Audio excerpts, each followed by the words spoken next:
a muchas de las prácticas de resistencia utilizadas por movimientos sociales, como ocurre consistentemente en Chile con el movimiento mapuche, y que esto tiene que ver con la construcción del fenómeno terrorista en el mundo global y su utilidad para habilitar intervenciones militares en cualquier lugar del planeta y para reprimir internamente dentro de los estados.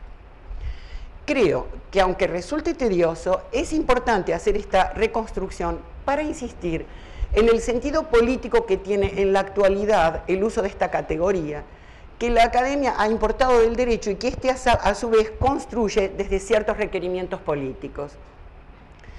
Las prácticas de la guerrilla argentina, por supuesto que caben dentro de las definiciones más recientes de terrorismo, que desde mi punto de vista se deben desechar y denunciar en su totalidad, no solo para el análisis de la violencia de los años 70 en nuestro país, sino también para su uso actual. Con respecto a las conceptualizaciones sobre el terrorismo previas al 2001, que enfatizaban en la indiscriminación de la violencia, no aplican para el análisis de los movimientos guerrilleros de los 70, aunque sí para el Estado. Se dirá que la represión militar estuvo dirigida a las militancias, en especial armadas, y que por lo tanto no fue indiscriminada.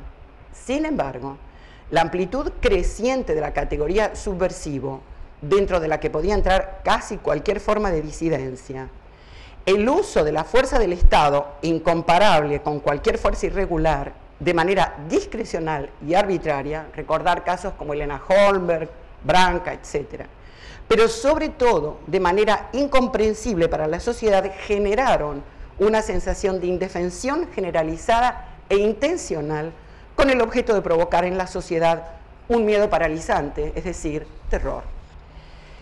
¿Qué decir sobre las prácticas violentas de la guerrilla?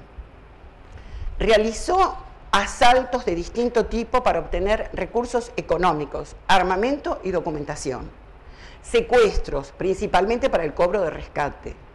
Asesinatos de miembros de las Fuerzas Armadas, policías y torturadores. Operaciones de propaganda, desde la toma de localidades hasta la colocación de aparatos para lanzar volantes. Uso de explosivos para atentar contra propiedades y personajes definidos como enemigos. Sin embargo, los movimientos guerrilleros no se propusieron la selección de blancos indefinidos, ni indiscriminados, para provocar un temor generalizado, ni trataron de paralizar a la sociedad, sino todo lo contrario. Pretendían su movilización para la instauración, sí por la fuerza, de un orden que consideraban más justo.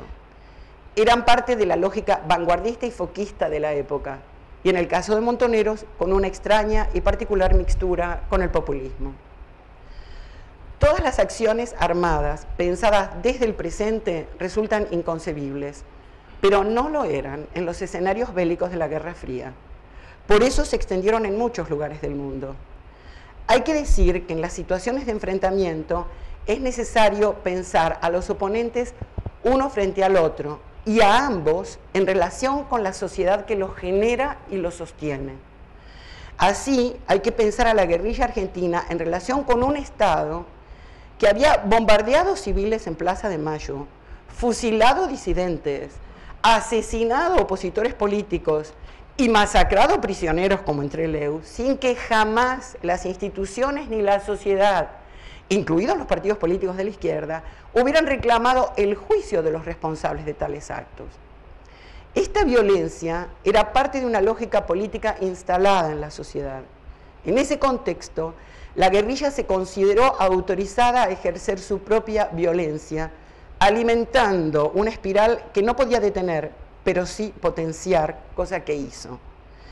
Hay que apuntar que, sin embargo, su violencia siempre fue mucho menor que la represiva. Por ejemplo, solo entre julio de 1974 y julio de 1975, uno de los periodos de mayor accionar guerrillero, de 503 víctimas fatales, 54 fueron policías, 22 militares y 427 militantes, es decir, que estos representaron 85% de las bajas. Por todo esto, la política armada de los 70, con los costos terribles que ha tenido para nuestra sociedad, no debe ser motivo de exaltación, sino de un análisis y una crítica serios, precisamente para hacer memoria. No importa que quede exenta de las figuras legales, debe ser objeto de análisis a la luz de las necesidades políticas del presente. Remite a un asunto clave como la relación y tensión que existe entre ética, política y violencia que hay que rediscutir. Ha dejado una serie de enseñanzas al respecto que hay que tomar y actualizar, precisamente porque el presente reclama otros modos de la política por parte del Estado y de la sociedad. Gracias.